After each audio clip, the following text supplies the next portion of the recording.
Havendo número legal, e invocando a Deus pela grandeza da pátria e a paz entre os homens, dou por aberta a sessão. Convido o nobre vereador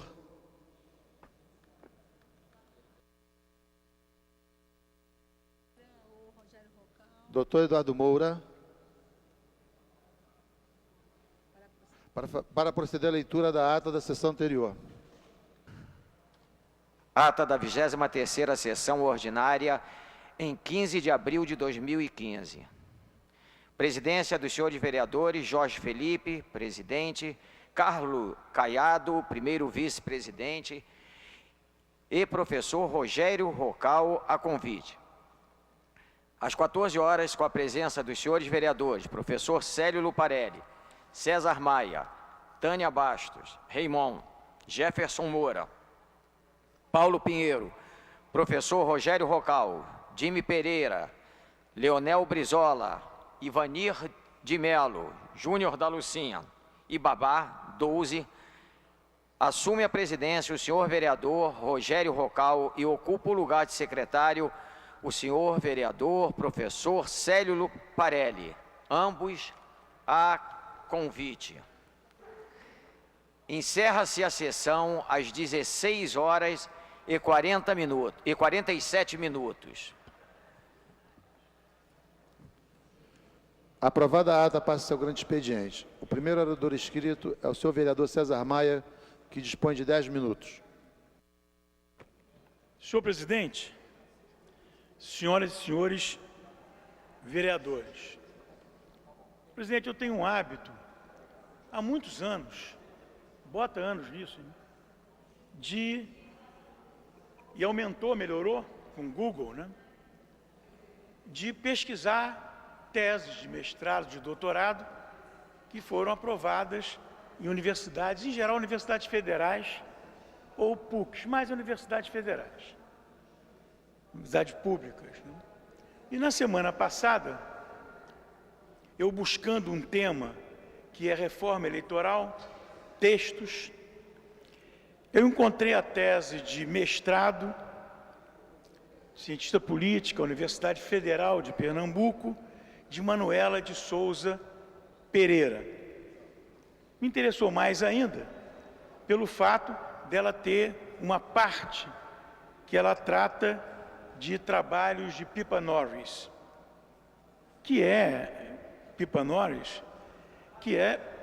uma cientista política de mão cheia e que tem alguns temas que ela é uma referência internacional, como é o caso da agenda, a força da agenda para a prevalência de ideias e para a campanha eleitoral. Eu destaquei uma parte, claro, a tese é muito maior, uma parte aonde está ela tratando das ideias de Pippa Norris. E vou ler, senhor presidente. Reforma eleitoral e opinião pública, aspiração democrática como principal correlação. Olha só, nós estamos nessa discussão envolvendo opinião pública, pessoas, manifestações, querem reforma política. E o trabalho que Pippa Norris fez a respeito de reformas eleitorais em vários países do mundo, sempre o elemento mobilizador era a aspiração democrática. Eu quero uma reforma eleitoral porque eu quero um país mais democrático. O que significa isso? Bem, cabe ao político traduzir, interpretar. Como eu disse, vou ler. Manuela de Souza Pereira, cientista política da Universidade Federal de Pernambuco, tese de mestrado. Quem elege as percepções de confiança da opinião pública como variável explicativa é Pippa Norris, 2011, em estudo realizado nesse ano. A autora apresenta um papel mais amplo da opinião pública no processo de mudança institucional. É o pouco que nós estamos discutindo, senhor presidente. De que forma as mobilizações, as manifestações, a opinião pública, finalmente, vai influenciar nas decisões institucionais que o Congresso vai tomar, inclusive de emenda constitucional, como é o caso da reforma política. A autora apresenta um papel mais amplo da opinião pública no processo de mudança institucional, como eu já li. Apesar de estudos de caso serem suficientes para demonstrar que essa hipótese é plausível, a autora utilizou o Policy Cycle Model a fim de melhor identificar a existência da correlação entre as mudanças institucionais, no caso, a reforma eleitoral, e o papel da opinião pública. Esse modelo apresenta 4 etapas. Evidente que nada disso é popularizável, mas é importante para nós, que somos profissionais da política, finalmente, estamos nisso todos nós há muitos anos, com ou sem mandato. A primeira etapa constitui a fase de formulação da agenda na esfera política, onde os diversos setores da sociedade, partidos, ONGs e os meios de comunicação discutem a importância de alterações de regras eleitorais. É um pouco a primeira fase da Comissão de Reforma Política, onde, durante 2 meses, é aberta a tribuna na comissão, convidados para se expor as mais diferentes ideias. A segunda etapa compreende a formulação das opções políticas, tanto no âmbito do Executivo quanto do Legislativo. Como pensa o PSDB, o DEM, o PT, como pensa o PTB, como pensa o PR, enfim, a opinião da política através da sua representação institucionalizada. A terceira é quando será posta em prática a implementação das mudanças envolvendo os órgãos eleitorais. E depois da votação, ainda tem a implementação. Nada disso é vapt-vupt. A avaliação de feedback constitui a última fase, em que é medido o grau de satisfação com o status quo e consideradas possíveis revisões. É um trabalho que se faz num grande ciclo. Por exemplo, nós estamos hoje na fase de feedback, essa última fase, em que o grau de satisfação com o atual sistema eleitoral é muito baixo, com o atual status quo, e por isso se quer mudar. Assim, Pippa Norris centra sua análise na definição de agenda no que tange as manifestações de legitimidade nos países. Qual é o grau de legitimidade das manifestações que nós vimos acompanhando, maiores ou menores, desde 2013? Não é fácil. Que você tem manifestações que são estimuladas nas redes sociais, que tem como lógica a inexistência de liderança. Esses que se apresentam como líderes das manifestações estão completamente equivocados. Ontem se reuniram em Brasília com partidos, etc., e brigaram entre si. Ora, vai ter que brigar com 1 milhão de ideias entre si. Buscar nessas manifestações alguma coisa que seja identificável, que identifique algum elemento de unidade e de prioridade, não é simples. É isso que está se procurando fazer a imprensa, analistas, o que querem os... Outro dia eu li aqui a opinião da Marina Silva e do Fernando Henrique Cardoso sobre as manifestações. As primeiras tinham opiniões completamente diferentes do conteúdo e do que essas manifestações se propõem. Enfim, 2 políticos, um presidente da República, outra candidata forte 2 vezes, uma das favoritas na próxima eleição. Entre os resultados, a autora afirma que quando as instituições são amplamente consideradas como legítimas, há uma estabilidade nas oportunidades de reformas. Não é o nosso caso. Não é o nosso caso. No Brasil, as instituições são percebidas como, no mínimo, não representativas. instituições políticas eu falo. A percepção de legitimidade é operada em 3 níveis. Aspirações democráticas, 1. Desempenho democrático, 2. Confiança institucional. Aqui no Brasil, esses 3 elementos estão, no mínimo, fragilizados. Aspirações democráticas da opinião pública, sim.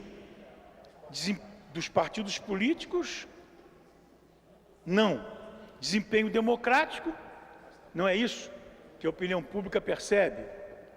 Confiança institucional, de jeito nenhum. A avaliação do Congresso é essa que a Datafolha tem apresentado, para não falar da Presidência da República, que no regime presidencialista é uma instituição também. Entre os resultados da sua análise, atenção, entre os resultados de sua análise de 190 países, a autora encontrou alterações no sistema eleitoral da Câmara de Deputados de 46 países, 24%. Portanto, não se trata de um caso localizado nesse momento no Brasil. Não, isso é uma instabilidade que acompanha momentos de mudança, como aconteceu nessas últimas 4 décadas, 3 décadas, os quais apresentam uma correlação mais forte da aspiração democrática com a ocorrência de reformas do que com as outras 6 variáveis: desenvolvimento econômico, indicadores culturais. A mais forte correlação é com a aspiração democrática. Eu sou uma pessoa, não sou conhecida, é impessoal, mas eu tenho uma aspiração democrática. Eu quero viver num país democrático.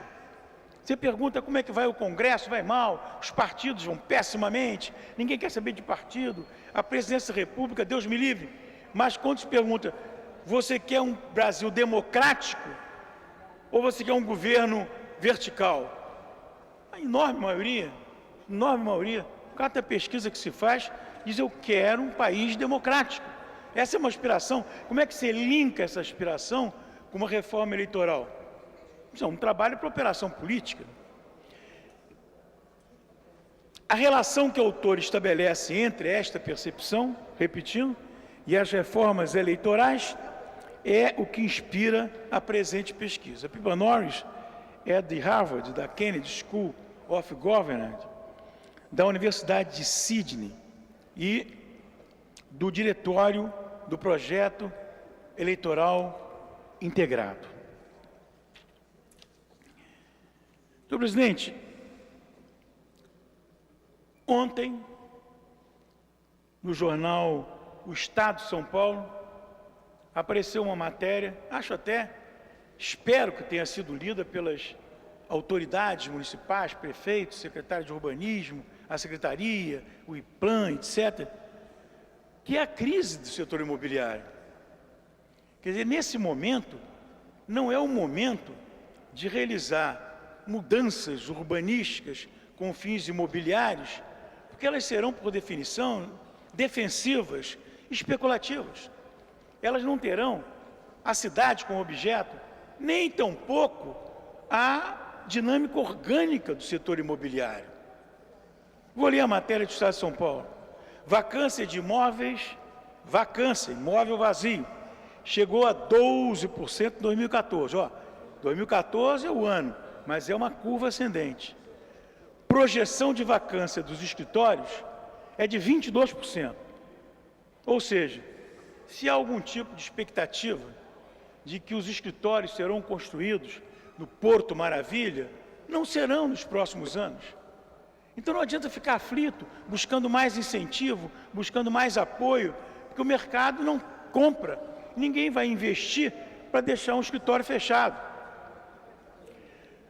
Lendo, a demanda fraca por escritórios e o ciclo de alta na taxa de juros formam um contexto extremamente desafiador para o setor imobiliário, segundo Felipe Góes, diretor-presidente da São Carlos Investimentos, que foi presidente do plano nosso aqui, saiu daqui para ser diretor-presidente da São Carlos Investimentos.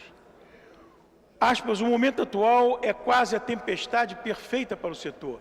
E ele que estimulou tanto o Porto Maravilha com incentivos para edifícios de escritório, afirmou. Ele apresentou dados que evidenciam o aumento da vacância de imóveis em São Paulo, com o crescimento significativo de novos estoques entre 2011 e 2013, em um ritmo bem mais expressivo que a absorção líquida. A taxa de crescimento da vacância passou, pasme, senhor presidente, de 3,9%, quando o desenho dessa política de ocupação de regiões, especialmente Porto Maravilha ou Vargens, em 2010, a taxa de vacância era de 3,9%, para 12% em 2014. Nessa mesma linha, Alexandre Machado, gestor de fundos imobiliários do Credit Suisse, estima que a taxa de vacância de escritórios em São Paulo deve continuar crescendo e vai atingir logo 22%. Aspas, uma vacância nesse nível vai acabar puxando os preços para baixo, projetou. Segundo Machado, existe uma correlação muito forte entre a taxa de juros real e o desempenho dos fundos imobiliários na Bolsa de Valores. O recente aumento da taxa básica de juros, Selic, fez o valor de mercado desses fundos imobiliários cair fortemente, segundo o economista, ficando abaixo do patrimônio líquido a partir de junho de 2013. 2015 será o mais complicado dos últimos anos para o mercado imobiliário, com redução de lançamentos por parte das construtoras, segundo o presidente da IVEN, Carlos Terepins, aspas, teremos redução de lançamentos nesse ano e 2016 ainda é uma incógnita. As construtoras vão equacionar estoques nesse ano, fecha aspas, afirmou ele. Muito obrigado, senhor presidente. O próximo orador inscrito é o senhor vereador, doutor Eduardo Moura, que dispõe de 10 minutos. Senhor presidente, vereador Renato Moura, senhores vereadores, vereadoras, assessores, imprensa, técnicos e funcionários da casa, senhores e senhoras que ocupam as galerias, telespectadores da TV Câmara, subo essa tribuna hoje para falar sobre um problema que tem angustiado sobremaneira as pessoas da área onde eu trabalho, onde eu tenho meu consultório, onde eu tenho minha vida profissional. E queria fazer um preâmbulo dizendo que grande parte do desenvolvimento urbano no Brasil ocorreu entre as décadas de 60 e 90, causando aumento da população urbana de 55% para 76%, chegando a 86% em 2010. O aumento populacional ocorreu principalmente em grandes cidades, ocasionando maiores níveis de poluição e impermeabilização de áreas.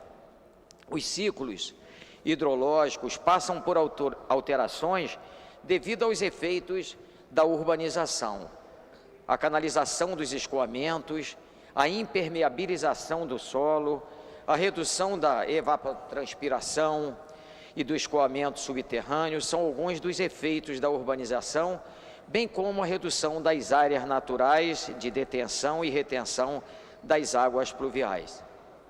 Esses efeitos causam a redução do tempo de concentração das águas e aumentam a sua velocidade de escoamento na bacia hidrográfica, ampliando as vazões máximas das bacias urbanas e produzindo maiores picos de enchentes e inundações. Historicamente, o controle de enchente foi durante muito tempo realizado com base no conceito do escoamento rápido das águas precipitadas. Essa forma de ação tem demonstrado ao longo dos anos a sua ineficiência pelo fato de causar o aumento das inundações em áreas de jusante, ou seja, a transferência das inundações por meio de canalizações, impede a infiltração da água, ocasionando aumento de volume e da velocidade de escoamento das águas. Esse conceito de controle de enchentes começou a ser abandonado pelos países desenvolvidos desde a década de 60, devido à constatação de que os custos para ampliar as canalizações e conduzir as águas para locais distantes da população eram muito superiores ao custo de redução de cheias por meio de áreas de detenção. Portanto, o método de canalização demonstrou-se insustentável. Em outras palavras, a canalização é economicamente inviável e não resolve o problema. Ela só transfere o problema para áreas mais baixas. Com a evolução do pensamento ambiental contemporâneo, foi constatado que a drenagem urbana deve considerar e auxiliar a capacidade de reação dos ecossistemas em absorver e minimizar os efeitos das enchentes. A drenagem urbana sustentável, de acordo com o Ministério da Integração Nacional, tem por base ações estruturais e não estruturais dirigidas à recuperação de áreas úmidas, à prevenção, ao controle e à minimização dos impactos provocados por fatores climáticos e ações antrópicas que originam enchentes urbanas e ribeirinhas e problemas de macrodrenagem. É importante ressaltar que as ações de drenagem sustentável podem também auxiliar o controle dos efeitos da dinâmica marítima das zonas costeiras, no caso do Rio de Janeiro, controle das línguas negras nas praias. A drenagem urbana sustentável apresenta ainda, entre os seus objetivos, simular o ciclo hidrológico natural, manter a vazão pré-existente e evitar a transferência dos impactos para a jusante. Os aspectos referentes à drenagem sustentável vêm ao encontro dos preceitos da renaturalização de rios urbanos, que preconizam a valorização dos serviços dos ecossistemas e a urbanização menos desnaturalizante.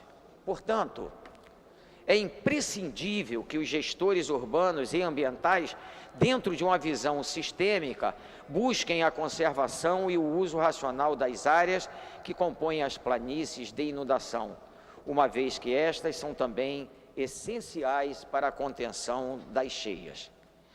Principais experiências de renaturalização e revitalização do rio do mundo.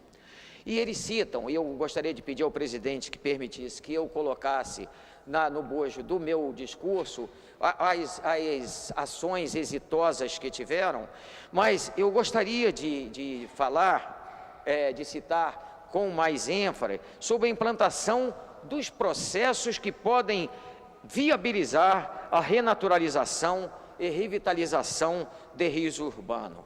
E para isso, eu gostaria de sugerir as seguintes ações que devem ser colocadas em prática para atingir o objetivo de recuperar os rios. Corte das fontes pontuais de poluição, os esgotos, recuperação da mata ciliar, promover drenagem sustentável das águas pluviais, conservar ou recuperar as áreas úmidas, áreas de inundação, gestão de resíduos sólidos, evitando a sua entrada nos rios, recomposição dos aspectos morfológicos dos rios, margens e substrato e, por fim, recomposição da biota aquática. Como as ações que podem promover a renaturalização e a revitalização de rios urbanos constituem tarefas transdisciplinares, torna-se necessário o aprimoramento de metodologias e referências teóricas de aplicações específicas e a participação social em todas as ações, sem esquecer a importância da educação em tudo que nós estamos citando aqui. Eu acho que é fundamental que nós possamos efetivamente ter um trabalho junto às escolas para que as pessoas dos entornos dos rios não coloquem no interior do rio o lixo, sofás e até carros, e tudo que eu falei diz respeito ao rio Acari. O que nós assistimos é que tivemos agora recentemente uma dragagem do rio Acari E qual não foi nossa surpresa quando, em dezembro de 2013, há 2 semanas atrás, nós tivemos uma nova enchente ali naquela região. Ontem, e por isso repito que eu estou aqui hoje, estive com o secretário de Rio Águas, que agora não é mais Rio Águas, né? Tem um outro nome, a Secretaria de Saneamento, e conversei justamente com ele sobre isso, e qual não foi a minha surpresa, né, e a minha preocupação quando ele disse que o que ocorreu lá no Rio Acari dessa vez foi o remanso do rio Pavuna-Meriti, que com a estagnação da água, ela refluiu para o Rio Acari. E a medida que está sendo adotada é uma medida que também me trouxe preocupação, porque independe de nós, independe do Legislativo, independe do Executivo, independe da Secretaria de Saneamento, a antiga Rio Águas, independe da Secretaria de Obras, considerando que o rio Pavuna-Meriti é um rio estadual. E eu temo profundamente que nós entremos agora, né, com essa possibilidade terrível, que eu julgo uma possibilidade terrível, de começar aquela história que o problema do Rio Acari é do Estado, é do município. Vejo com muita alegria, né? Vejo com muita alegria o empenho, né, que o nosso Executivo tem em relação a isso, buscando solução, mas, por outro lado, eu fico muito preocupado por saber... Você quer falar, Rosa? Não, pode continuar. Tá, por saber que isso vai independer do nosso trabalho aqui no Executivo, aqui no Legislativo, e independe também do trabalho no Executivo. Não posso, senhor presidente, antes de finalizar, deixar de agradecer muito ao doutor Antônio, que estava na reunião na secretaria, assessorando o nosso secretário. Ele foi de uma amabilidade sem tamanho e mostrou um saber que nos dá alento para que tenhamos esperança, para que ocorra solução para esse problema tão sério, porque não é um problema que diga respeito única e exclusivamente à questão sanitária. Já era muito grave se fosse só isso, mas não é só isso, vereador Paulo Pinheiro. Tem um problema econômico que é de menor importância, mas que ocorre. Temos diversas empresas ali que, com a enchente do Rio Acari, a situação é caótica. Temos pessoas na Fazenda Botafogo e na comunidade de Acari que perdem todos os seus bens, e isso é muito sério. Eu não consigo imaginar eu tentar resolver o problema quando ele já ocorreu. Então, o problema ocorreu, não é aí que vai ter a minha presença, como eu acho que nós precisamos ter, fazendo um trabalho anterior ao que sempre ocorre ali naquela situação. Então, eu gostaria de agradecer essa oportunidade de falar sobre esse tema tão importante e dizer que nós precisamos estudar mais para ver se nós temos alguma solução para aquele problema. Próxima oradora inscrita, a vereadora Rosa Fernandes, que dispõe de 10 minutos.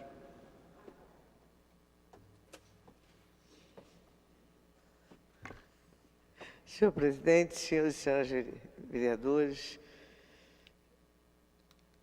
eu queria, antes de falar do tema que eu vou abordar, fazer um complemento da fala do vereador Eduardo Moura, porque atuamos numa região onde o rio Acari passa e traz transtornos para uma área imensa, principalmente em períodos de chuva.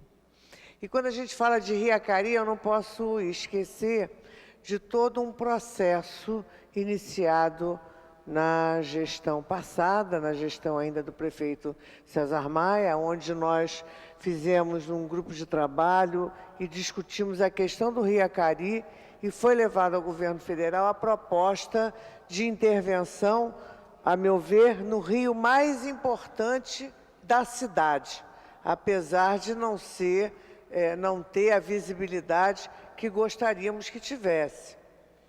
E nessa época, todos os técnicos envolvidos no processo se debruçaram sobre essa questão e, junto com a universidade, resolveram, então, apresentar um projeto que aconteceria em etapas. É evidente que todos nós sabemos que a questão do lixo ela é primordial. A questão da cultura de jogar lixo dentro dos canais, dos rios, dos vasos sanitários, dos ralos, tem um peso significativo no transtorno das enchentes em qualquer lugar do mundo, mas principalmente na cidade do Rio de Janeiro. Mas a gente não pode se limitar à questão do lixo. É claro que a população tem uma responsabilidade enorme, mas o poder público também tem, porque nessa proposta que foi apresentada e que foi liberado o recurso da primeira etapa, que foi exatamente o trecho de Honório Gurgel, que recebeu a intervenção desse projeto e que hoje vive uma condição bastante satisfatória, porque, por mais que a gente entenda que não é importante, mas a margem do rio, as paredes do rio, a dragagem do rio, a manutenção do rio, né, o direcionamento das pequenas drenagens na área urbana e que canalizam também para dentro do rio Acari, tem o seu papel importante, porque a gente vai encontrar o problema principal não só no encontro com o rio Pavuna, mas ao longo desse percurso. Nós temos, por exemplo, no Parque Colúmbia, um drama eterno, um drama pelo menos de 50 anos, 40 anos de enchentes no Parque Colúmbia. E aí, se você passar para o Jardim América, não vai encontrar um problema diferente. É dramática a situação, inclusive das chuvas de dezembro do ano passado e do ano retrasado, trouxeram consequências ruins para a população. Principalmente quando houve um desespero por conta de acúmulo de água e a tentativa de se livrar do problema, quebrando muretas e jogando toda a água em cima da população do Jardim América, que teve suas casas totalmente inundadas. E aí, claro, não podemos esquecer de passar pela Fazenda Botafogo. Eu tenho alguns amigos que moram nessa região e me assusta quando eu visito a casa dessas pessoas. É inacreditável que possa ter um alagamento dentro da casa do morador de 2 metros de altura. É inacreditável que quem mora de frente para o rio Acari, na Fazenda Botafogo, não possa viver no primeiro pavimento em períodos de chuva. As casas, os apartamentos, de um modo geral, são construções de alvenarias, não se tem mais móveis. As pessoas constroem prateleiras de alvenarias, porque a enchente é insuportável. Na época da dragagem, vereador Eduardo Moura, e foi uma dragagem que, a meu ver, poderia ter sido melhor, poderia ter sido mais completa, apontou-se a questão da ponte, da viga invertida para dentro do rio. E que um tempo depois, a própria Rio Águas entendeu que essa não era a justificativa das enchentes. Mas na cabeça da população, o trabalho ficou pela metade exatamente porque não se mexeu naquela ponte, que é uma ponte, inclusive, com moradias, né? Uma ponte invadida por moradias. E aí há uma série de questões, de pontos, porque não é uma única razão que leva a todo esse drama que a população vive ao longo do Rio Acari, que também a passagem por baixo do metrô é um outro gargalo que traz um problema sério para quem mora naquela região. Então, a cada trecho que se passa pelo Rio Acari, é um drama para a população que está naquele entorno. Quando o prefeito César Maia me convidou para ocupar a Secretaria de Meio Ambiente, a primeira proposta que eu apresentei junto com os técnicos foi exatamente o estudo e a preocupação em relação ao Rio Acari. Esse estudo tem pronto, inclusive foi o que embasou todo o projeto para concorrer a recursos do governo federal para que trouxesse para cá condições de intervenção nessa área. Então, acho que é assim, bastante positiva a colocação do vereador Eduardo Moura, quando ele aponta a questão do Rio Acari, porque essa é uma preocupação, e deveria ser, de todos aqueles, não só que vivem naquela região da zona norte da cidade, mas deveria ser a preocupação de todos os vereadores dessa casa.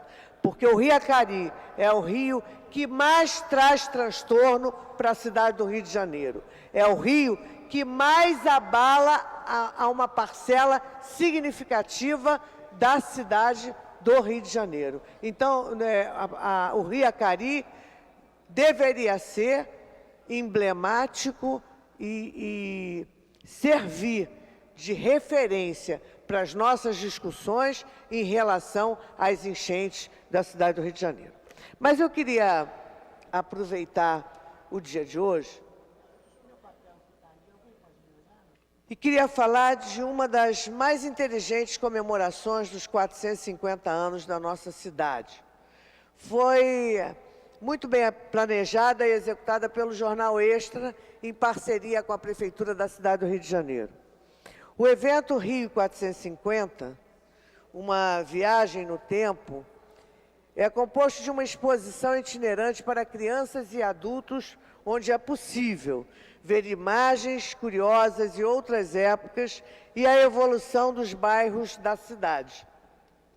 Além disso, o jornal produziu 45 capas históricas, como se existisse desde a fundação do Rio, em 1565. E hoje, essa exposição chega à sua última parada na Nave do Conhecimento, em Irajá, onde ficará até domingo. Aliás, além das informações do passado, uma mesa interativa permitirá que o público faça a sua própria capa de jornal, com o que ele deseja para a sua cidade no futuro. E é muito significativo que essa exposição itinerante termine em Irajá. Para quem não sabe, logo depois dos portugueses se estabelecerem no litoral do Rio de Janeiro, eles se dedicaram a explorar o imenso potencial produtivo com incursões mais para o interior da região, entre elas a área do Grande Irajá, produzindo açúcar até então desconhecido dos índios, de onde vem o nome dado por eles, pois Irajá significa o lugar que faz o mel. Em 1613 foi erguida a Capela Barroca de Irajá, que 3 décadas depois seria a paróquia Nossa Senhora da Apresentação. uma das mais antigas da cidade. Aliás, diga-se de passagem, só existem duas, uma na cidade do Rio de Janeiro, outra na cidade de Natal, no Rio Grande do Norte. Por isso, como disse, é muito justo que essa exposição termine em um bairro que, desde os primórdios de nossa cidade, está presente em nossa história. Parabéns ao Jornal Extra e à Prefeitura da cidade do Rio de Janeiro por esse presente que permite um olhar ao passado e um salto no tempo, esboçando o futuro que desejamos. Muito obrigada. O próximo orador inscrito é o professor Rogério Rocal, que dispõe de 10 minutos. Senhor presidente, senhoras e senhores vereadores, subo a esta tribuna no dia de hoje para chamar a atenção das autoridades municipais e estaduais para um importante bairro de nossa cidade. É o bairro de Campo Grande, na zona oeste do Rio. Seja do ponto de vista econômico, populacional, já que é o bairro que mais cresce na zona oeste da cidade, seja do ponto de vista geográfico, já que faz divisa com outro município. É uma cidade dentro de uma cidade. E como toda grande cidade, tem seus problemas nas diversas áreas que compõem a sociedade. Até a década passada, havia algum controle social. Hoje, a população de rua é uma realidade. Aqui desta tribuna, implorei ações que fossem ao encontro desse tema, mas não nos ouviram. Até hoje, nada mudou na praça principal da igreja Nossa Senhora do Desterro e nas ruas próximas. Ontem, diversas pessoas foram assaltadas próximos a esse local. Essa população de rua deixa toda a população assustada.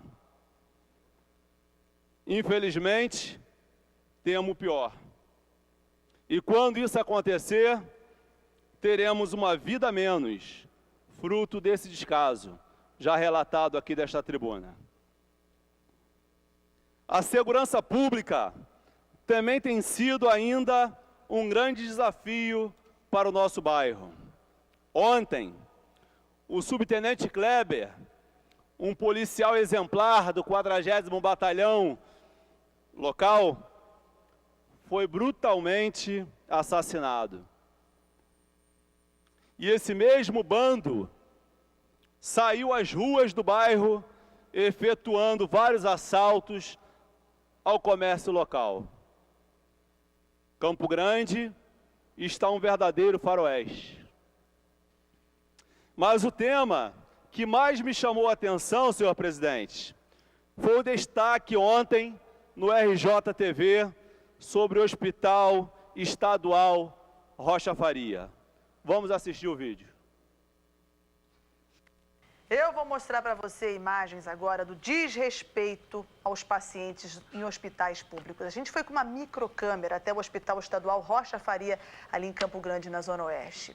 O que a gente encontrou? Pacientes sem atendimento, em leitos amontoados. Eu nem vou falar muito, vou deixar você ver.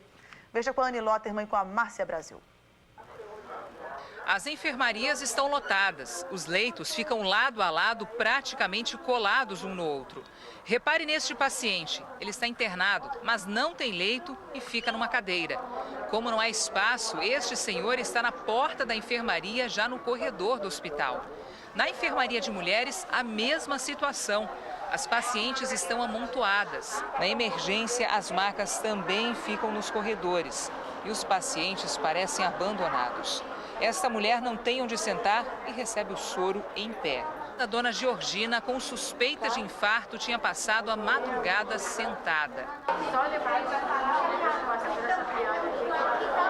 Sem ter a quem pedir socorro, a filha se desespera. No mesmo dia, ela foi liberada, sem orientação de tratamento. O médico falou que ela estava infartando. Ela está infartando. Eu falei assim, ela vai para casa? Não, ela pode ir para casa não. Deu problema? Mas tudo bem. Já deu para perceber o tamanho do problema. Como morador de Campo Grande, isso já deixa a gente indignado. Imagina como parlamentar. Face a isso, precisamos aumentar nossa cobrança para que Campo Grande tenha mais um hospital de porte, mais uma delegacia, já que a 35ª delegacia é a maior em número de registros de ocorrência no estado, seguido por Bangu e depois Santa Cruz. Precisamos de mais um batalhão, mais mobilidades. Precisamos trazer para Campo Grande, para os moradores de Campo Grande, o orgulho de morar neste bairro e se dizer campograndense. Muito obrigado, senhor presidente.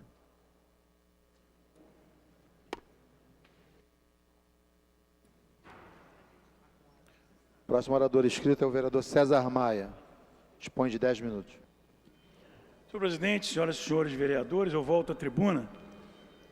Agora para tratar de um assunto que diz muito mais respeito à comissão extraordinária que eu presido, que é de Relações Internacionais. Um assunto que deve nos preocupar, principalmente tendo um evento internacional da importância dos Jogos Olímpicos, enfim, do que envolve de riscos em algumas delegações, é a existência desse evento. Eu falo de Israel, eu falo dos Estados Unidos, enfim, há um cuidado que tem que ser tomado. Todos nós temos viva a memória daquelas imagens das Torres Gêmeas sendo derrubadas. Naquela época, o nome do Osama Bin Laden foi um nome destacado como o mais temível terrorista do mundo todo, e que a sua organização, alcunhada de terrorismo islâmico depois, mas aquela organização, incluindo o senhor Osama Bin Laden, é praticamente um nada em relação ao que acontece hoje com o Estado Islâmico. A organização de Bin Laden era uma espécie de franchise do terrorismo e não tinha território, não tinha Estado. O caso do Estado Islâmico é muito diferente. Tem território, tem fronteira que se expande, tem receita, tem atividade econômica, receita do petróleo, de postos que eles conseguiram controlar. A mais importante estudiosa do Estado Islâmico é a jornalista Loretta Napoleone, italiana, claro, né? Autora de A Fênix Islamita, que está por ser editado no Brasil agora, e claro, vai ser, já que eu não leio em italiano, vai ser uma leitura que vai ter prioridade. A chamada da matéria é uma entrevista no Estado de São Paulo, aspas, o Ocidente subestima o terrorismo do século XXI, fecha aspas. O Estado de São Paulo entrevista Loretta Napoleone, autora de A Fênix Islâmica e doutora em terrorismo pela London School of Economics. Não preciso falar da importância acadêmica da London School. Bem, são parte da entrevista dela, transcrevendo. Hoje, o ex-Estado Islâmico lidera a criação de uma aliança internacional na qual ele seria uma espécie de guarda-chuva ideológico, e cuja natureza não é apenas religiosa, mas também anti-imperialista. Basicamente, é uma frente contra as oligarquias do mundo muçulmano, mas também, claro, contra o Ocidente. Essa é uma iniciativa que atrai outros grupos jihadistas. O jihad é a Guerra Santa, né? Desde que eles sejam sunitas, que são as duas correntes do islamismo, os xiitas e os sunitas. Os xiitas seguem um dos genros de Maomé, sunitas outro, e no caso dos xiitas, essa linhagem vem até o dia de hoje, e o líder maior, ele na verdade seria parte dessa família, sucessor de sangue dessa família. Essa é uma iniciativa que atrai outros grupos jihadistas, desde que eles sejam sunitas, como fez o Boko Haram, que no mês passado jurou lealdade ao Estado Islâmico. Boko Haram fica na parte norte da Nigéria, que é um país mais rico da África, pelo petróleo que tem. Existem pequenos grupos no Paquistão, Afeganistão, na Tunísia, no sudeste da Ásia, por exemplo, que podem se juntar a esse movimento. Apenas lembraria que é um grupo que não é associado, mas é parte integrante dessa filosofia, que é no Iêmen. Nesse momento, a guerra, a disputa de Aden, que fica no extremo sul do Iêmen, na entrada do Mar Vermelho, Canal de Suez, Mediterrâneo, na entrada do Mar Vermelho, é talvez o confronto mais violento que exista no mundo hoje. A Arábia Saudita, ela se juntou a outros países, faz uma ação forte de bombardeio, os Estados Unidos arma e estão buscando cercar para evitar o controle de Aden, onde esteve também o nosso Vasco da Gama, na época do descobrimento do caminho marítimo para as Índias. É uma situação em que o perigo pode estar em qualquer lugar, porque a mensagem geral do EI para seus filiados é, aspas, independente de onde você estiver, faça o que for possível, aspas. É assim que o terrorismo anti-imperialismo do século XXI vai se organizar com uma instrução distribuída. Por exemplo, no universo digital, com qualquer um que se solidarize com a causa, podendo assumir a, aspas, necessidade de praticar o ataque, como nós vimos em Paris. E acho importante ressaltar que, ao contrário do que alguns dizem, não são apenas pessoas com distúrbios mentais que praticam esses atos. Existe uma nova modalidade, uma nova forma de ser terrorista que os países ocidentais estão subestimando atualmente. Muitas dessas pessoas são jovens, com pouca experiência de vida. Alguns talvez nem compreendam a divisão entre os sunitas e xiitas. E ao contrário dos movimentos anti-imperialistas do passado, que exigiam certo tipo de conhecimento, até de teorias econômicas, hoje, muitos desses jovens que combatem pelo EI veem isso como uma aventura. A estratégia atual de ataques aéreos de uma coalizão liderada pelos Estados Unidos, por exemplo, não está funcionando. O que eu acho, Loreta, o que eu acho que é importante fazer no momento, fora do fronte de combate, é desenvolver ações para garantir que os jovens não sejam seduzidos por esse movimento jihadista. O uso das redes sociais está relacionado diretamente com a guerra civil da Síria. Quando os estrangeiros começaram a ser recrutados para o conflito, eles levaram esse conhecimento, que foi rapidamente adotado pelos jovens, que hoje combatem pelo EI.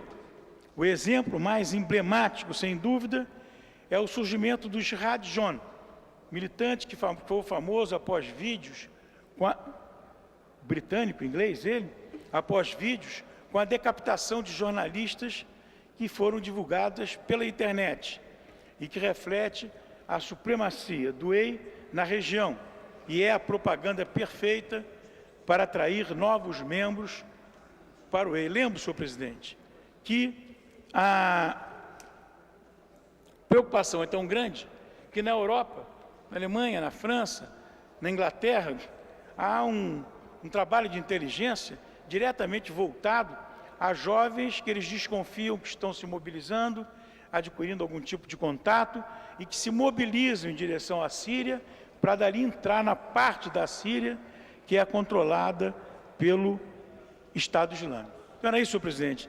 Agradeço, muito obrigado. Próximo orador inscrito, o vereador Renato Cinco, que dispõe de 10 minutos. Boa tarde, senhor presidente, senhores vereadores, senhoras vereadoras, senhores e senhoras. Em primeiro lugar, fazer uma saudação às pessoas que estão nas galerias se manifestando contra a construção do teleférico Urca-Leme, manifestar meu apoio à causa de vocês. Temos que defender a qualidade de vida da nossa cidade e o meio ambiente acima dos interesses de meia dúzia, né, que usam o turismo como pretexto para ganhar dinheiro sem se preocupar com as pessoas e com a natureza. A gente vive uma situação ambiental hoje que não nos permite negligenciar em nenhuma frente na luta em defesa do meio ambiente, na nossa cidade, no nosso país, etc. Eu me inscrevi também, que eu queria aprofundar um pouco mais a minha intervenção a respeito do PL 4330, das terceirizações, que está no Congresso Nacional. Ontem, acho que o campo popular colheu uma vitória pontual, pelo menos, que foi o adiamento das votações no Congresso Nacional. Acho que refletindo na base, tanto na base da oposição de direita como no governo, a insatisfação da população ou de quem já está entendendo o que vai acontecer com esse projeto. Ontem eu indiquei aqui o texto do Leonardo Sakamoto, que foi publicado no dia 8, 9 motivos para você se preocupar com a nova lei da terceirização. E hoje eu gostaria de recomendar a leitura do texto do professor da Unicamp, Ricardo Antunes, um dos sociólogos que mais entende do mundo do trabalho no Brasil, que publicou uma entrevista para o portal Esquerda Diário no último dia 9 de abril, em que o Ricardo Antunes, ele, guardando as devidas proporções, as diferenças do tempo histórico, diz que o significado da PEC, das terceirizações, é uma espécie de retorno à escravidão. O sociólogo chama atenção que a mídia e os defensores desse projeto de lei argumentam que o PL vai permitir a regulamentação da situação de 12 milhões de trabalhadores que hoje estão submetidos aos projetos da ao trabalho terceirizado.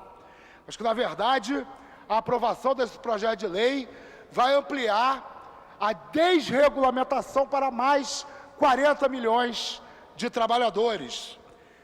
Lendo os 2 artigos, a gente identifica claramente, né, que os trabalhadores terceirizados recebem 24% a menos, em média, do que os trabalhadores com os empregos formais, normais.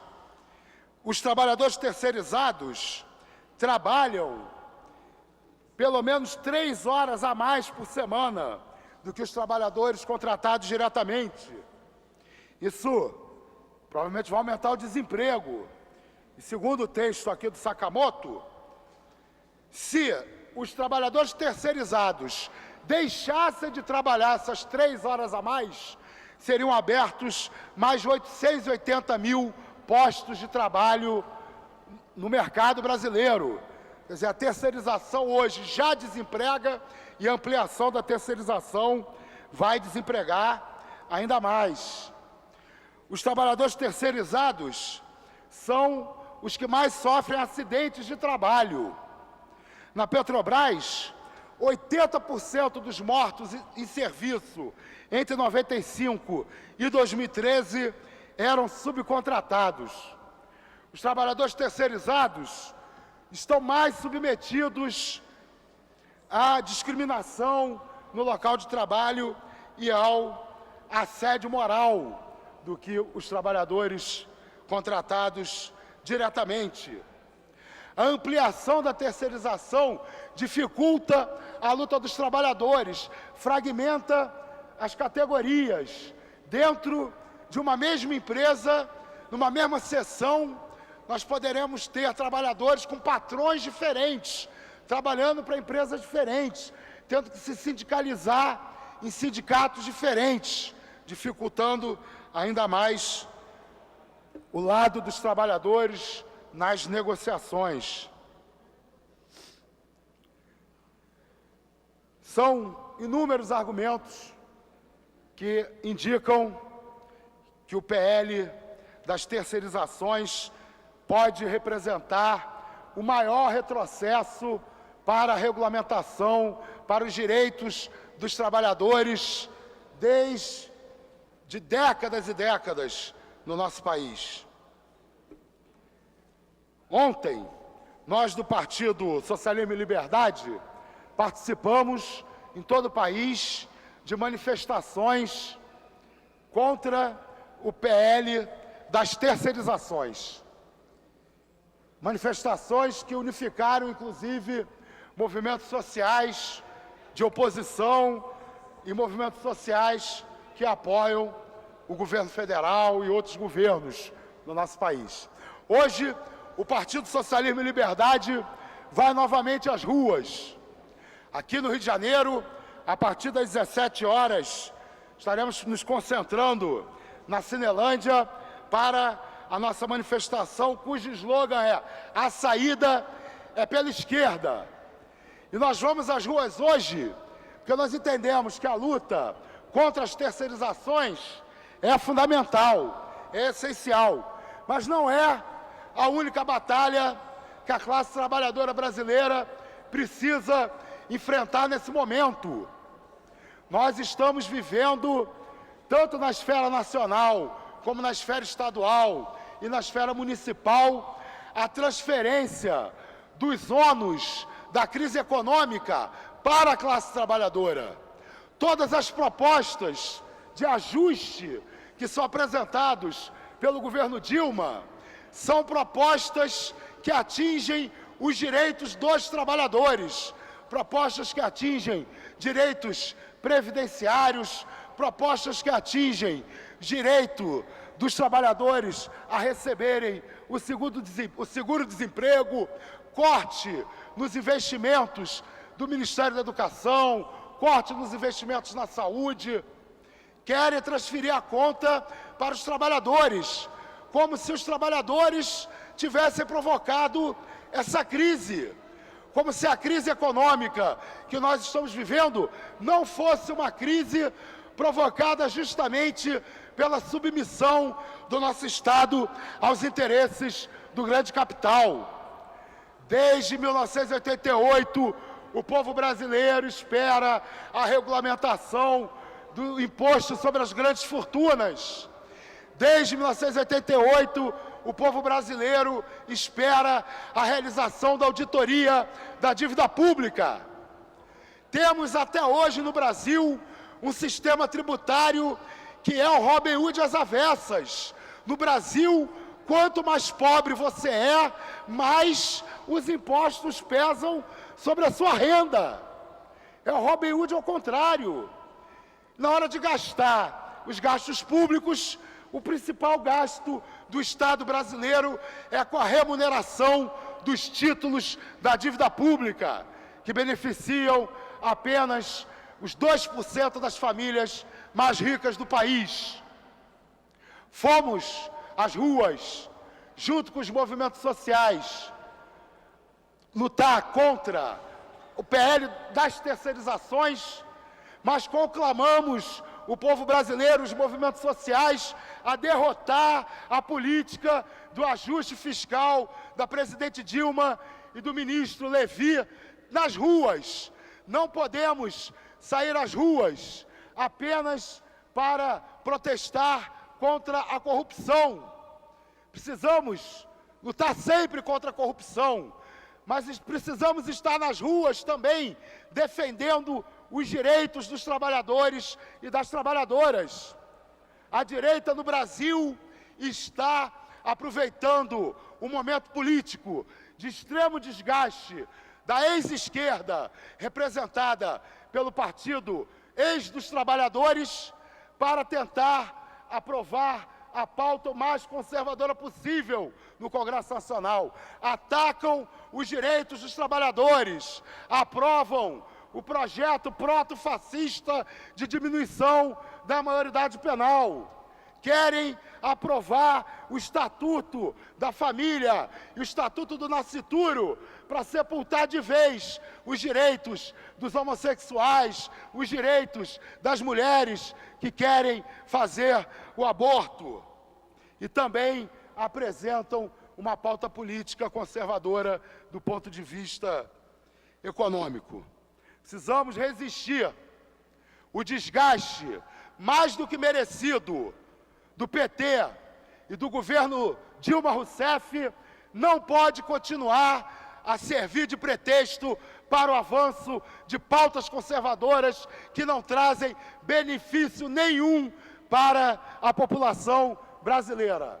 Continuamos afirmando que a saída é pela esquerda. Continuamos afirmando que a defesa dos direitos dos trabalhadores e das trabalhadoras é fundamental.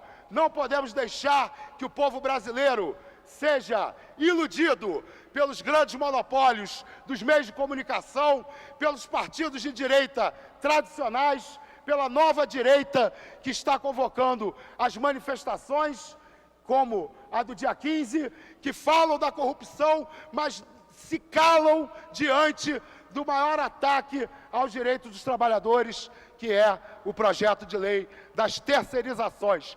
Quem convocar o povo brasileiro hoje para ir às ruas, sem chamar o povo brasileiro para combater o PL das terceirizações, está apenas querendo iludir o povo, vender uma fachada de moralidade, mas na verdade querem entregar o maior atraso da história das leis trabalhistas no Brasil. Obrigado pela atenção de todos e todas. Próximo orador inscrito é o vereador Paulo Pinheiro, que dispõe de 10 minutos. Senhor presidente, senhores vereadores e vereadoras, funcionários da casa, pessoal do teleférico, não ao teleférico da URCA, parabéns, pressionando. Boa tarde para todos. Eu ouvi o discurso do vereador 5, falando sobre o dia de hoje, de importante mobilização, que o nosso partido vai estar na rua, discutindo, colocando as suas posições contrárias à terceirização, ao projeto de terceirização que está sendo votado no Congresso Nacional. Eu queria lembrar sobre o discurso de terceirizações, sobre a questão de terceirizações, explicar um pouco mais detalhado para algumas pessoas que acham que esses discursos, feitos por vários parlamentares de vários partidos, são discursos muitas vezes teóricos e ficam longe da prática do dia a dia de cada um. Eu queria falar sobre o que significa, na prática, o que significa aprovar um projeto em que as grandes empresas terão a oportunidade de diminuir os seus custos através da exploração do salário dos seus trabalhadores. Vou dar um exemplo clássico: bancos privados. Grandes bancos como Itaú, como Bradesco, como Santander, esses bancos poderão, uma vez aprovado esse projeto, fazer uma substituição para reduzir os seus custos. Poderão começar a contratar bancários com salários menores do que aqueles que eles hoje pagam, através da contratação de uma empresa. Como fazem hoje, até com toda razão, com a segurança. Não é a instituição financeira, o banco, que contrata funcionários da segurança. Os vigilantes estão ali contratados por uma outra empresa, que faz aquele serviço. A mesma coisa nas escolas. Com a aprovação desse projeto de terceirização, as escolas privadas poderão abrir mão da seu litigioso contato com os professores e contratar uma empresa que lhe apresente professores com salários mais baratos do que aquele que ele gasta hoje. E há um discurso constante que os empresários gostariam que isso acontecesse, porque é necessário. Eu ouvi vários deputados federais falando sobre isso, sobre a importância, a grande importância que teriam para esses empresários esta redução dos seus custos nas suas empresas. Queria dar uma parte para o vereador César Maia. Com a palavra, vereador. Foi agora, muito rápido. Só, claro, eu entrei aqui agora, não sei se Vossa Excelência já comentou.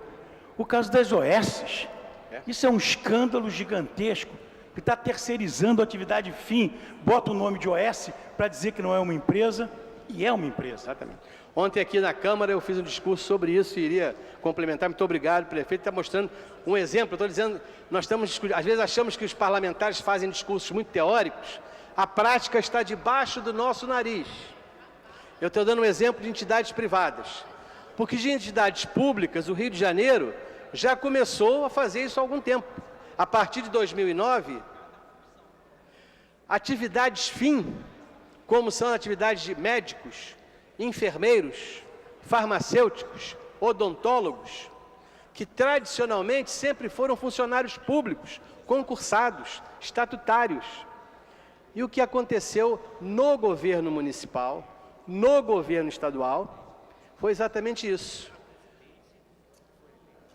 A Prefeitura do Rio tem reunido sempre, comprado serviços de consultorias para discutir o seu futuro, e essas consultorias têm dito sempre, e um daqueles que é o porta-voz constante das consultorias, que era o então secretário da Casa Civil, deputado federal Pedro Paulo, sempre tem dito que o caminho da modernização é isso. Tivemos uma discussão, vereador, eu e o deputado Pedro Paulo, há 3 anos atrás, em que ele dizia que as minhas ideias sobre recursos humanos eram muito paquidérmicas, eram muito conservadoras, eram muito tradicionais, eram em defesa apenas da corporação do servidor público. O que nós estamos vendo na prática é que essa transformação de modelos de gestão, sejam públicos, sejam privados, essas mudanças estão dando resultado que nós vimos há pouco ali em cima.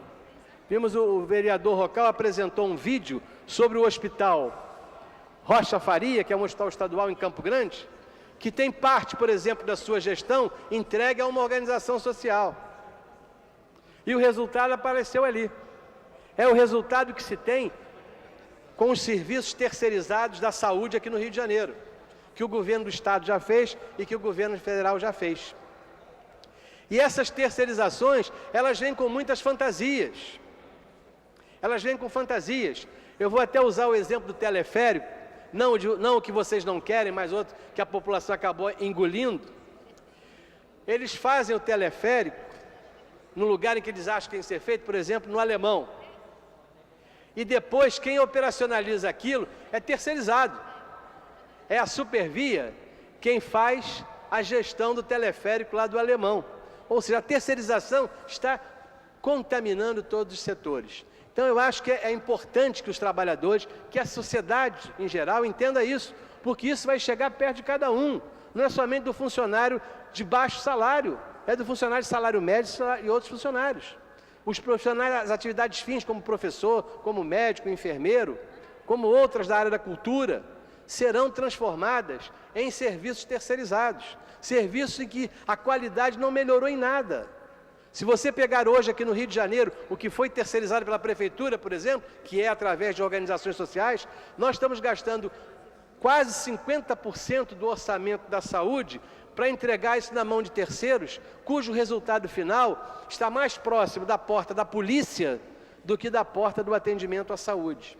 Era importante entender isso, porque os discursos precisam ter prática neles. E a prática da terceirização, nós já temos exemplos. Exemplos clássicos aqui no Rio de Janeiro, que a terceirização já existia, já não era boa.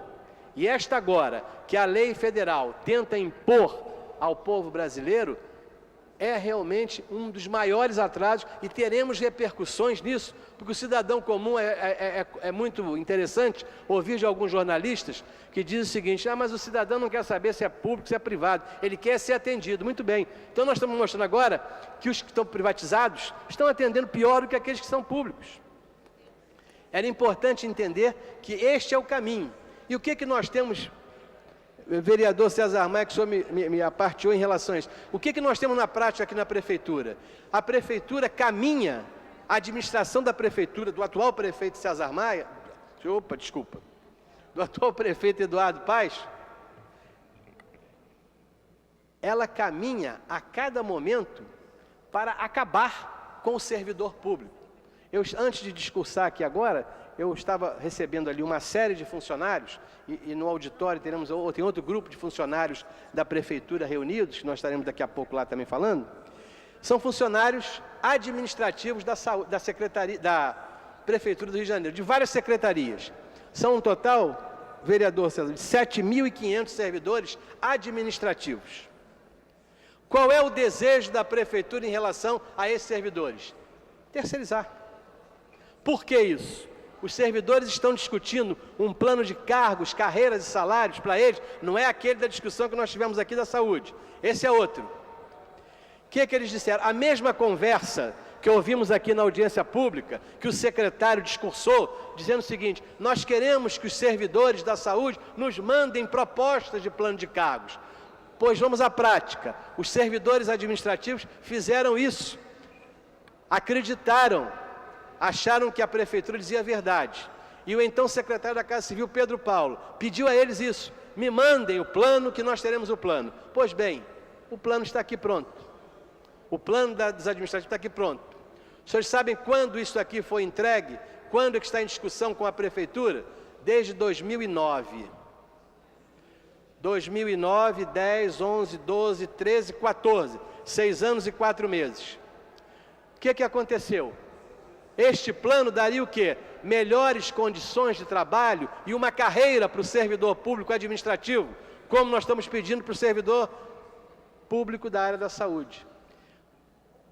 Por que isso não é colocado em execução? Por que este projeto, já preparado pela Prefeitura, está aqui o projeto com a logomarca da Prefeitura, por que ele não é enviado à Câmara para ser votado e aplicado? Porque a Secretaria de Administração, a Prefeitura e a Casa Civil não querem. O próprio secretário Pedro Paulo, que na campanha eleitoral do ano passado, reuniu com esses mesmos servidores e disse que isso aqui era prioridade, isso era prioridade da Prefeitura, agora nem recebê-los mais quer. E ao contrário disso, o que nós vemos em todas essas unidades? É a contratação de servidores terceirizados. Nós estamos vendo essa substituição. Para ter uma noção final, que o meu tempo acabou, qual é o DNA da atual Prefeitura em relação à política de recursos humanos? Na área da saúde, o prefeito César Maia, quando saiu, deixou na Secretaria de Saúde 29.000 servidores públicos contratados, concursados, estatutários. E ele tinha um grupo pequeno de profissionais da saúde que eram contratados por cooperativas para suprir a falta, o desespero. Eu me lembro do então secretário Gazola, no desespero de contratar médicos para o Hospital Lourenço Jorge. Eram 1.500 em 2009. Pois bem, vamos pegar esse quadro e vamos aplicá-lo agora, depois de 5 anos e 6 anos de administração do prefeito Eduardo Paes. Hoje, a Secretaria, ao invés de 29, tem 24.000 servidores públicos.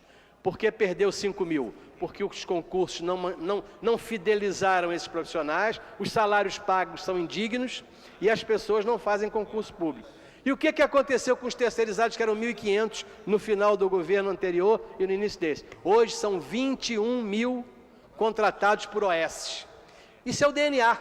Isso é igual a uma declaração completa que diz o seguinte: esta Prefeitura não quer funcionário público, esta Prefeitura quer terceirizar a gestão de recursos humanos. Então, esta luta, ela é uma luta nacional, é uma luta regional, é uma luta municipal.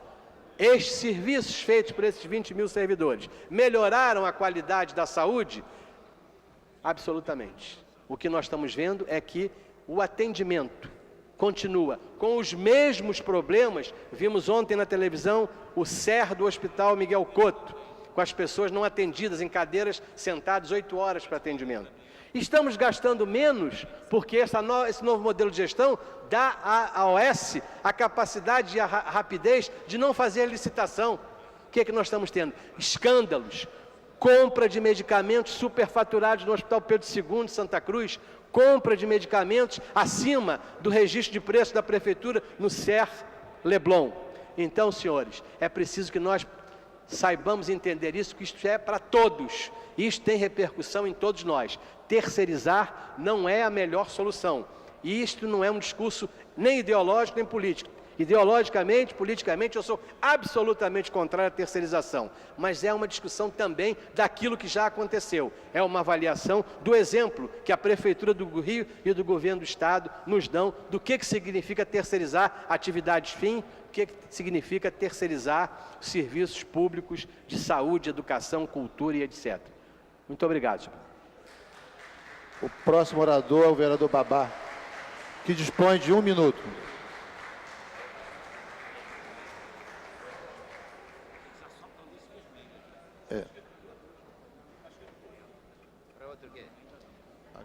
Só uma pergunta. Ali, quantos minutos que eu tenho? 1 minuto? 1 minuto, menos de 1 minuto. Acabou, né?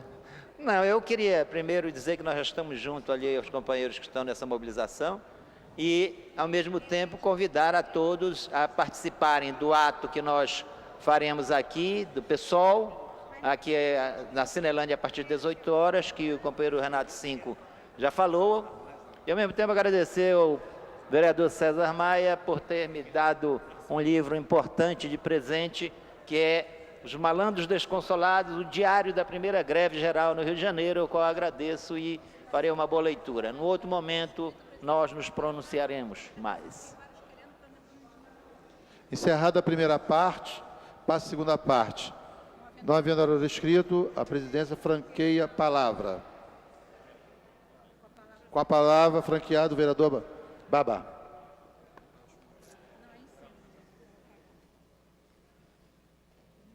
As fotos, elas revelam tudo, não é isso? Essa foto aqui, e eu vou ler a matéria que saiu na Folha de São Paulo, é justamente do pedreiro Carlos Alessandro Gomes, de 36 anos. Ele e seu filho, estão vendo aqui? E eu quero contar a tragédia de que aconteceu com esse rapaz, justamente no bárbaro processo de desocupação do prédio, que foi, na verdade, arrendado para o senhor Eike Batista. Hotel Glória, né? Ele fez questão de destruir tudo, quando ele se dizia o 7º homem mais rico do mundo, a peso do dinheiro público, e que destruiu um patrimônio que era desta cidade. E os trabalhadores decidiram ocupá-los. Mas vejam bem o que acontece. Horas antes da operação de reintegração de posse, terminou num tumulto, num incêndio, a sua mulher deu à luz a um menino dentro de um dos banheiros do edifício. Essa situação, Gomes é pai de outras 3 crianças e segurava uma delas quando foi atingido pelo gás de spray de pimenta, que o governador Pezão determinou.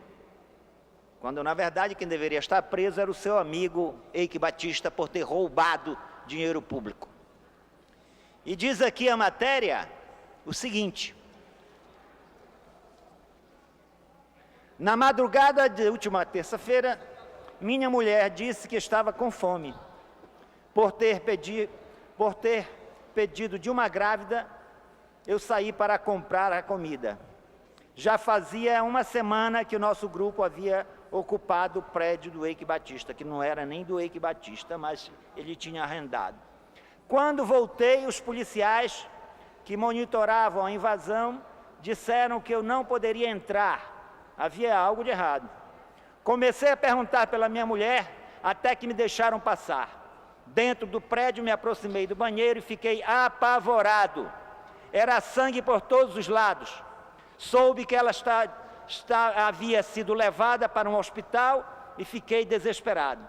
Pelo celular ela falou, nosso filho nasceu.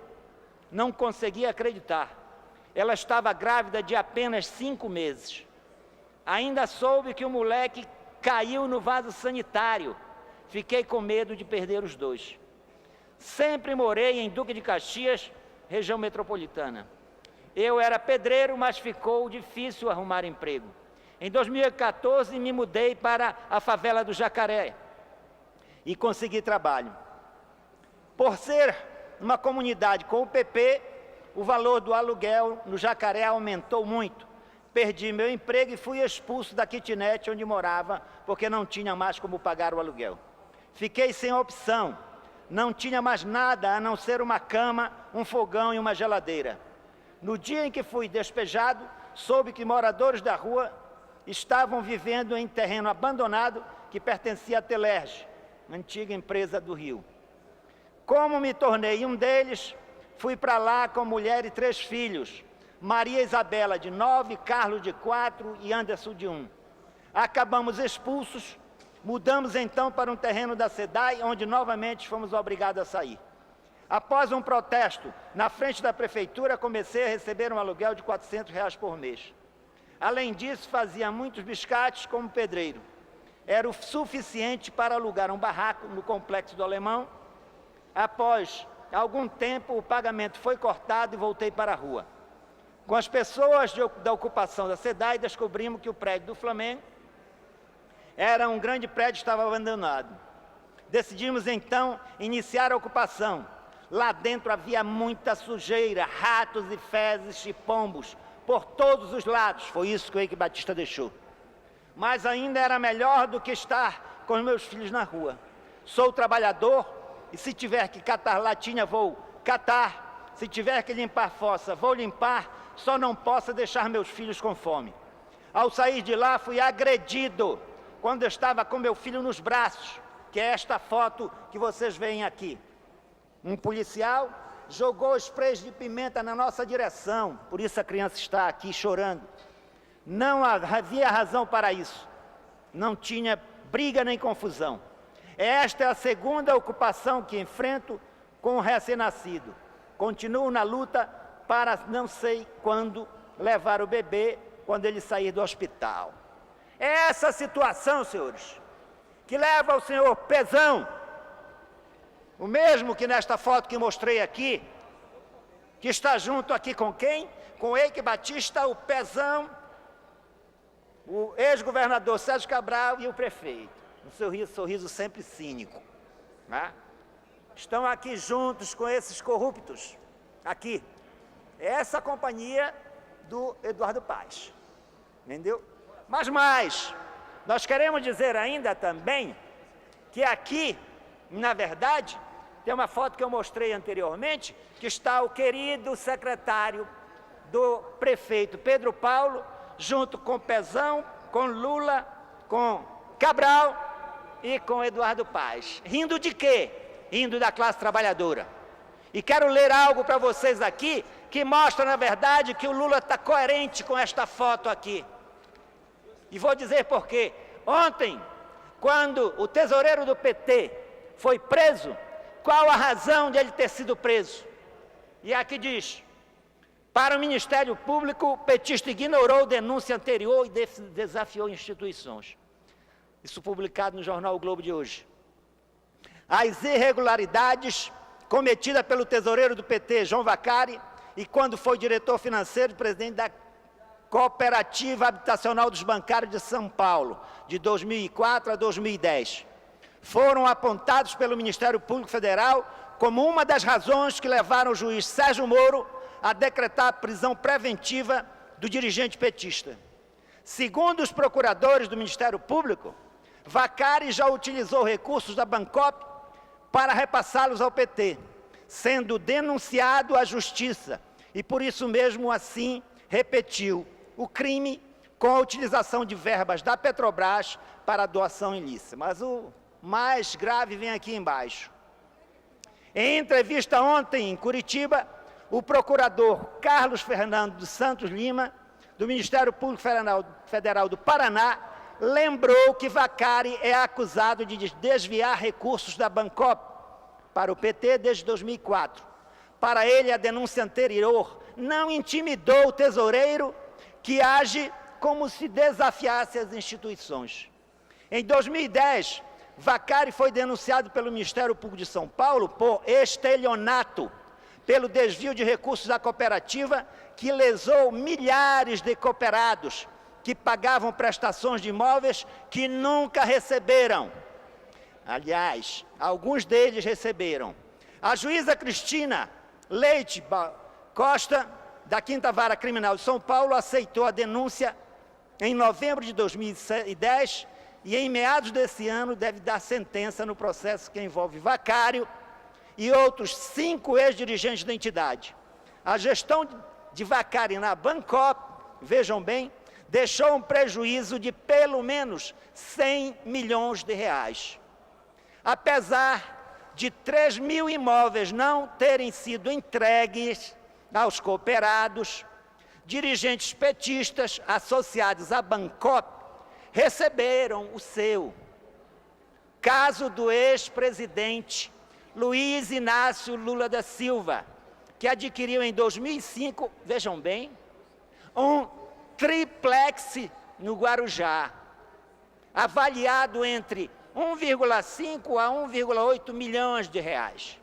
O prédio de Lula, os Solares, no bairro das Astúrias, um dos mais nobres do Guarujá, foi concluído no fim do ano passado pela OAS, a empreiteira contratada por Vaccari em 2010 para concluir vários prédios da Bancop que estavam com obras paralisadas.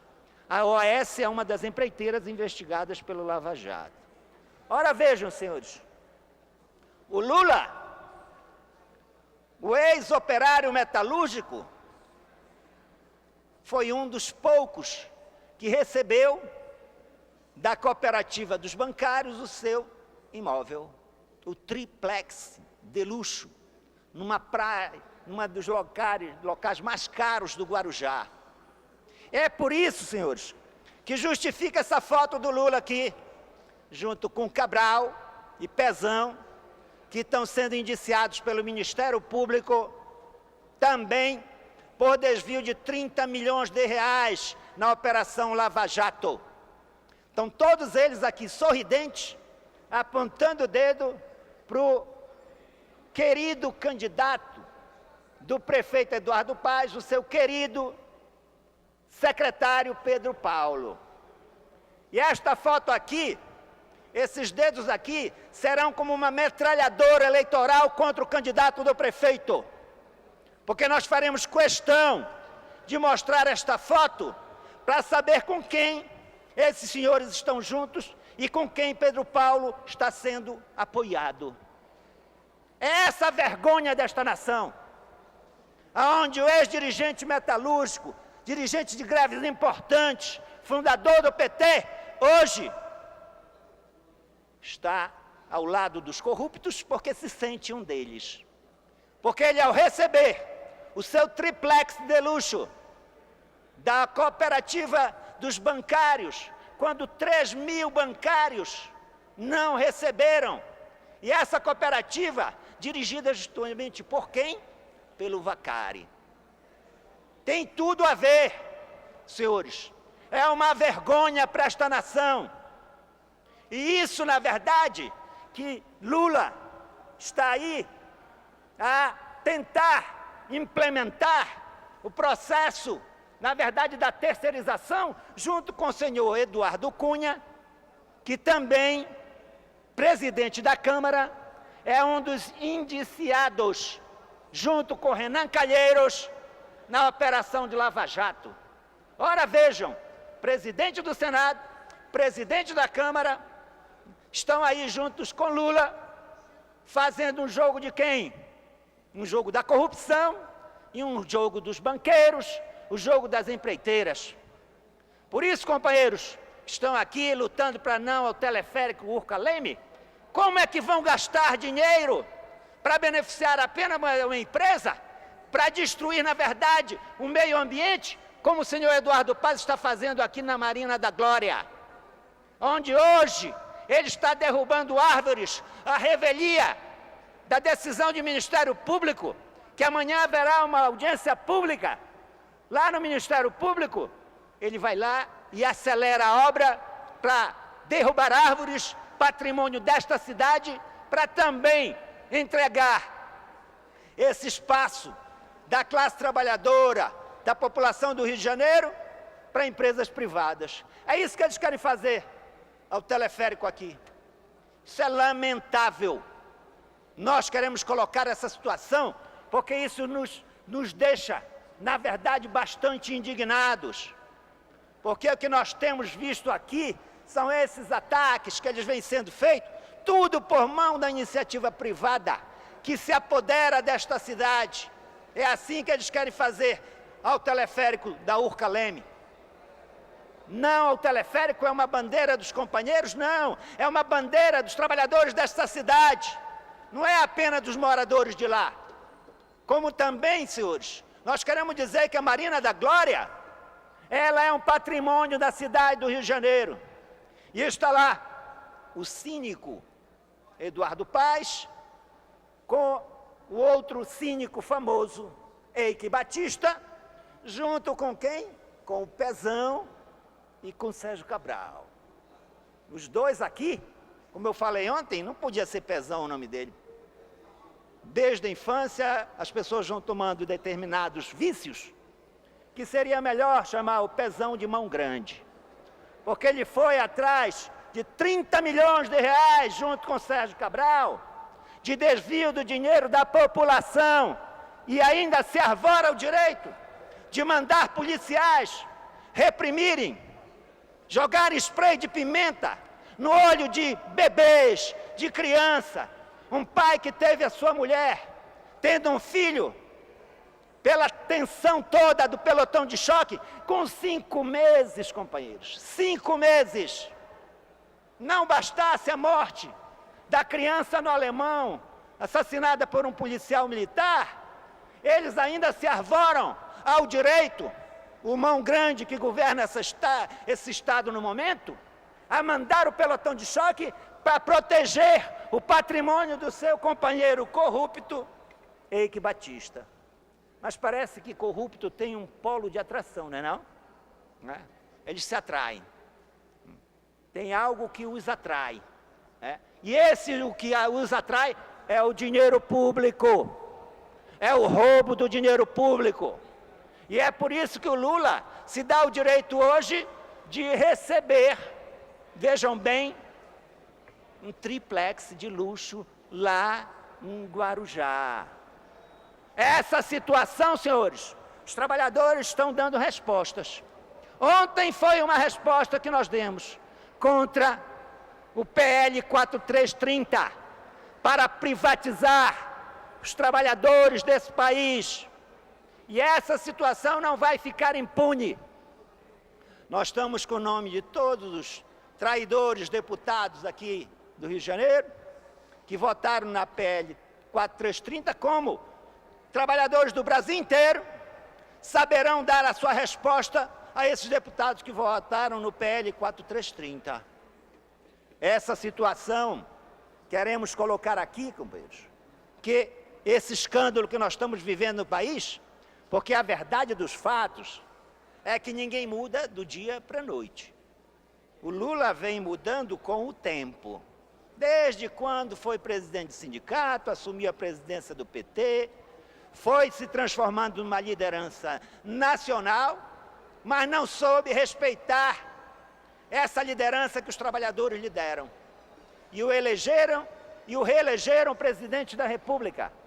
Para quê? Para entregar esse país na mão dos banqueiros. Podemos esquecer disso. É por isso que o pessoal está fazendo hoje um ato aqui na frente da Câmara para protestar contra tudo isso, como nós fizemos juntos com outros partidos, como o PSTU, PSOL, centrais sindicais, que estiveram ontem no ato que saiu da Candelária, se juntaram aqui na Cinelândia e fomos até a frente da Firjan. Essa situação coloca claramente, companheiros, e avisa aos companheiros, não ao teleférico Urca-Leme, vocês estão agindo corretamente, se mobilizando para vir a esta Câmara de Vereadores, porque esta Câmara de Vereadores, infelizmente, na sua amplíssima maioria, faz o que o prefeito determina, não questionam nada do prefeito Eduardo Paes. E é por isso que essa cidade sofre o peso desta política que o senhor Eduardo Paes vem fazendo nos últimos anos, apoiado por Lula, por Pezão, por Sérgio Cabral, e ainda se arvora a querer lançar o seu querido secretário Pedro Paulo a candidato a prefeito dessa cidade. E nós temos que dar respostas a eles, e as respostas a esses senhores é derrotá-los na eleição de 2016. Mostrar ao senhor Eduardo Paes que ele não pode fazer o que vem fazendo, como está fazendo na Marina da Glória, como quer fazer lá na Urca-Leme, querendo implantar um teleférico, porque aí tem grana por trás, companheiros. Não pensem que o negócio é de graça, não. Tem grana, sim. Destruir meio ambiente, inclusive, para eles, pouco se lixam. Porque as árvores que eles estão derrubando aqui na Marina da Glória, eles vão derrubar, se conseguirem, lá no Urca-Leme. E é importante que esta luta de vocês se expanda para toda a cidade, porque a defesa, na verdade, que vocês estão fazendo, não é apenas do local que vocês vivem, é uma defesa, na verdade, da cidade do Rio de Janeiro, e que interessa a todos os moradores dessa cidade. Portanto, senhor presidente, o que nós queremos encerrar aqui é com essa imagem aqui. Essa imagem, senhor Eduardo Paes, Pezão, Cabral e o secretário Pedro Paulo, isso aqui eles vão pagar muito caro por fazerem uma mulher com 5 meses para quase perder a sua criança, ter um parto terrível e o seu filho, o outro, ainda receber spray de pimenta nos olhos de policiais militares. Muito obrigado, mas a indignação é maior do que nós estamos colocando aqui. Parabéns, companheiros que estão ali na mobilização, e vamos à luta. Terminada a segunda parte do primeiro expediente, e não havendo matéria para o prolongamento, passe a ordem do dia. Com a palavra pela ordem, vereador Paulo Messina. Pela ordem também, presidente.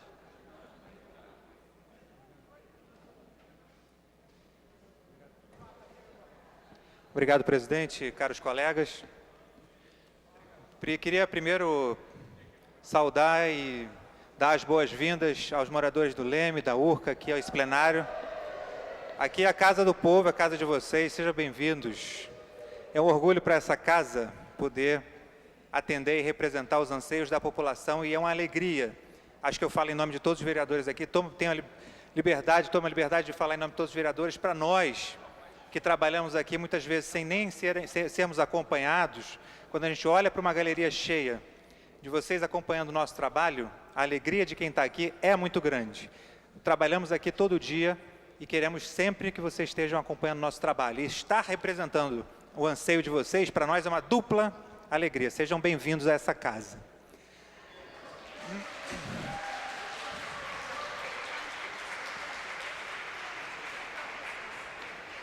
Eu venho a esse microfone aqui, caros colegas e caros moradores na galeria, para dar a vocês uma notícia boa e uma notícia ruim. Vamos começar pela boa. A notícia boa é, graças a vocês e a mobilização de vocês, e as conversas que vocês fizeram com os vereadores ao longo das últimas semanas, incansavelmente vindo na Câmara, incansavelmente abordando cada vereador, explicando o mesmo projeto várias vezes, convenceu de um por um dos vereadores da importância de se aprovar esse projeto. Hoje, aqui na Câmara, é praticamente consenso que esse projeto tem que ser aprovado, tem que ser votado e virado lei. Graças a vocês. Essa é a boa notícia e dou então os parabéns a vocês pela mobilização. Contudo, Hoje, aconteceu ontem um evento que nós não esperávamos, quando a gente sentiu que essa disposição de vocês mudou aqui o cenário geral e que dava para a gente votar, nós incluímos na pauta para votação, pedimos a inclusão na pauta para votação hoje.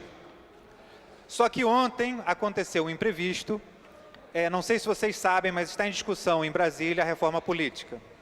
Existem várias correntes e existem várias tendências para que a reforma política possa acontecer. Distrital, distritão, voto distrital misto e por aí vai. Muitas dessas propostas podem ter impactos negativos muito graves, positivos maravilhosos e negativos muito graves, dependendo do que for acontecer. E o Congresso Nacional fez um convite à Câmara Municipal para que estabelecesse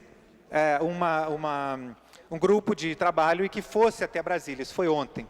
Então, esse grupo viajou até Brasília, é um grupo grande de vereadores, para acompanhar, inclusive hoje nos jornais, se vocês virem, existe no Senado, inclusive foi passado em urgência já uma parte que só não foi votada porque pediram visto. O Congresso também está discutindo neste momento lá com o Senado, junto com o Senado, a proposta. Então isso está fervilhando em Brasília. Infelizmente, de forma imprevista, esse grupo teve que ir. Não estão, por isso eu venho até aqui justificar vocês e até justificar os colegas que não estão faltando o plenário por causa de feriado. Eles estão de fato em Brasília. Essas fotos nós recebemos, nós temos um grupo no WhatsApp em que a gente recebe essas fotos, nós recebemos essa foto. Inclusive, João Ricardo, nós vimos a sua foto com Tiririca. Mas, enfim, eles estão, de fato, trabalhando e hoje, infelizmente, isso vai derrubar o quórum da nossa sessão. Eu vou pedir aqui uma verificação de quórum. Não?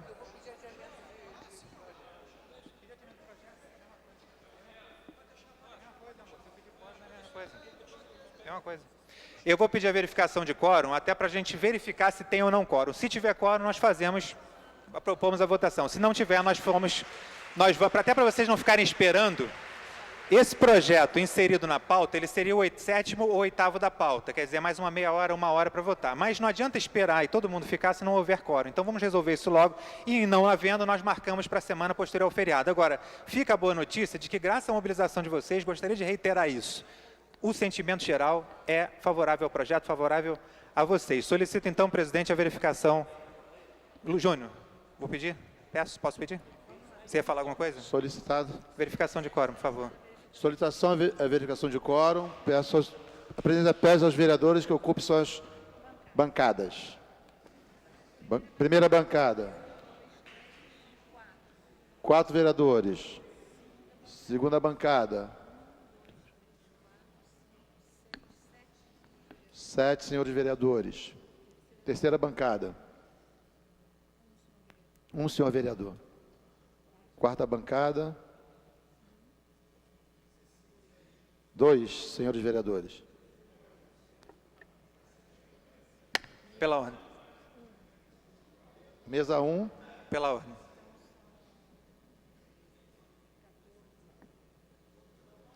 Tem quórum para continuar, mas não tem quórum para votar. Para continuar, mas não tem quórum para votar. Pela ordem, presidente. 15 senhores vereadores presentes. Não há quórum para dar continuidade aos trabalhos.